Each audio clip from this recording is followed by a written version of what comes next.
একটা গ্রামে নান্নি নামের একটা প্রতিমা নির্মাতা নিজের বউ কামিনীর সাথে থাকতো। সে অনেক সুন্দর প্রতিমা বানাতো। তার প্রতিমাগুলো বানানোর সাথে সাথেই বিক্রি হয়ে যেত। একদিন সে নিজের দোকানে বসে প্রতিমা বানাতে থাকে। তখনই ওখানে একটা সাধু আসে।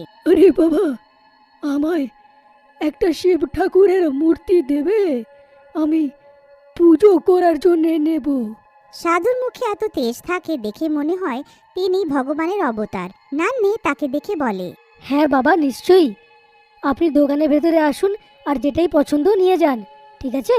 তারপর বাবা দোকানে গিয়ে একটা প্রতিমা নিয়ে নেয় আর নান্নিকে টাকা দিতে লাগে। তারপর নান্নি বলে, আরে বাবা, আপনি আমায় টাকা দিচ্ছেন কেন? এই টাকা আপনি ফিরিয়ে নিন বরং। আচ্ছা, আপনার থেকে টাকা কি আমি নিতে পারি? আপনার টাকা আমার চাই না, আমার তো পাপ হবে। তুমি খুবই ভালো লোক গো বাবা। ভগবান তোমায় সব সময় খুশি রাখুক, সব সময় তোমার মঙ্গল হোক। এতটা বলে সাধু বাবা ওখান থেকে চলে যান। এক রাত নান্নি সাইকেলে চড়ে দোকান থেকে বাড়ি ফিরতে থাকে। হঠাৎ তার সাইকেলের টায়ার পাংচার হয়ে যায়। ও সাইকেল থেকে নেমে যায়। ওহো, আজ তো আমার অনেক বেশি দেরি হয়ে গেছে ভাই। আর এই রাস্তাটা অনেকই বিপজ্জনক লাগছে। এতটা বলে নান্নি বাড়ির দিকে হাঁটা শুরু করে। তখনই সে একটা মেয়ের গলা শুনতে পায়। বাঁচাও, বাঁচাও, ইনি আমার গলা কাটছেন, আমাকে বাঁচাও, আমাকে বাঁচাও। নান্নি আওয়াজটা শুনে ঘাবড়িয়ে যায় আর সাইকেলটা ছেড়ে ছুটতে লাগে। ও ছুটে বাড়ি পৌঁছয়। নান্নিকে এই অবস্থায় দেখে কামিনী বলে, কি হলো গো, এমন কেন হাঁফছো? এইভাবে তো তুমি তখনও হাঁফোনি যখন আমার ভাইরা তোমাকে ধোলাই করার জন্য খুঁজছিল। কামিনীর কথা শুনে নান্নি রেগে যায় আর রেগে সে বলে, তুমি তো শুধু দাঁত দেখানোটাই পারো, বুঝলে? আরে, আমার পেছনে একটা ডাইনি পড়ে গেছিল। হ্যাঁ, পালিয়ে যদি না আসতাম না, আজকে ঘাড় মুটকে মেরেই ফেলতো, বুঝলে? নান্নের কথা শুনে কামিনী হাসে আর বলে, আচ্ছা, তোমার মতো লোকের পেছনেও কি মেয়েরা লাগে? যাও তো, এবার বোকা বানিও না আমাকে।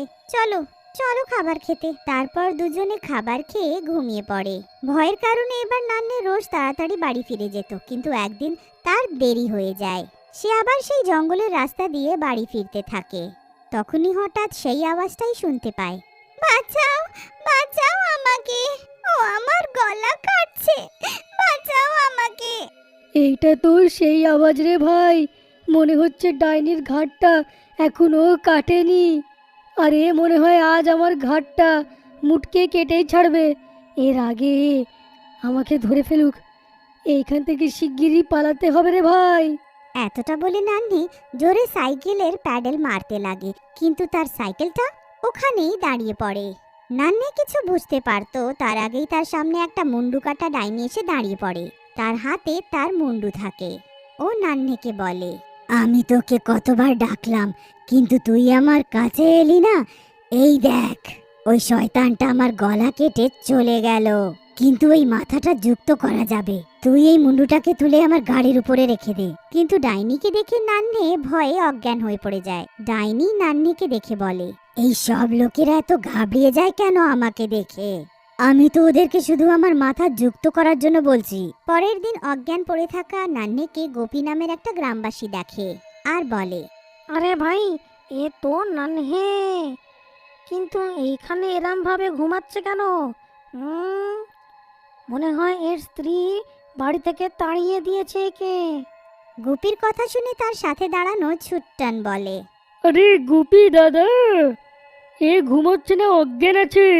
শোনো, তুমি এখানে থাকো, আমি এর বাড়ি গিয়ে এর স্ত্রীকে আর গ্রামের লোকেদের ডেকে এখানে আনছি।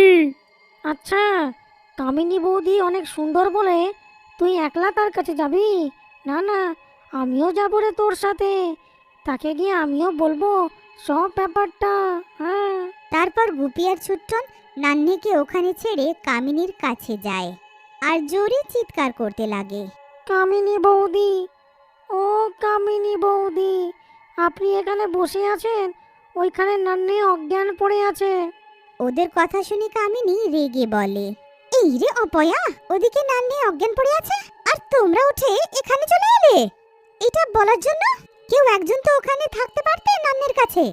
কামিনীকে রেগে দেখে গোপী বলে, কামিনী বৌদি, আমি তো এই ছোট্টানকে বলেইছিলাম যে তুই ওইখানেই থাক, কিন্তু কে শোনে কথা, বলল আপনাকে দেখবে।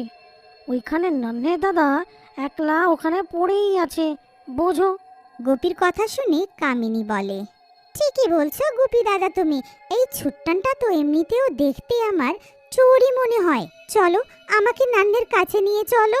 তারপর কামিনী, গোপী আর ছুট্টন নান্নের কাছে তাকে আনতে চলে যায়। ততক্ষণে নান্নেরও জ্ঞান ফিরে আসে। কামিনী তার কাছে গিয়ে বলে, কি হলো গো, তুমি অজ্ঞান হয়ে গেলে কি করে? খাবার তো ঠিক মতো খেয়েছিলে না?